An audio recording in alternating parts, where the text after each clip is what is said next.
Buongiorno Santità, buongiorno a tutti. Sono circa 80 i giornalisti che l'accompagnano in questo viaggio, sì, è abbastanza pieno.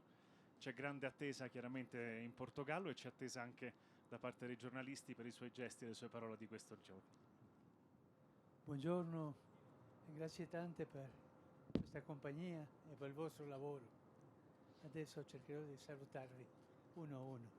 Grazie.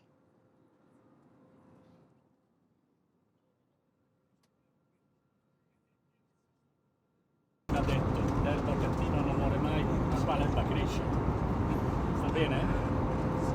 De la cuadrilla pedirle la dimisión para que Elena Pinardi dell'Eurovision.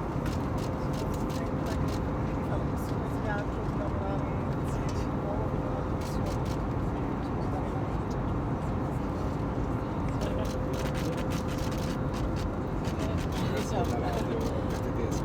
come si sente? Come si sente sempre? Ancora vivo sei. Io da Mangiapane e fotograferò Roberts. Volevo mangiare questo libro delle storie dei migranti con delle fotografie.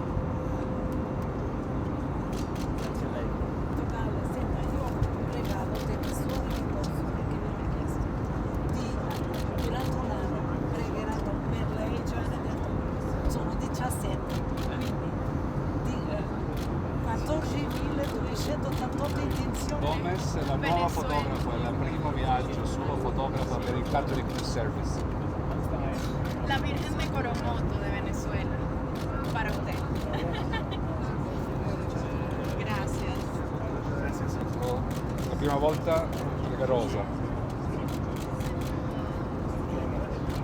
Stara, già precostara, vedi. Mire usted, ¿has conocido a la primera portuguesa?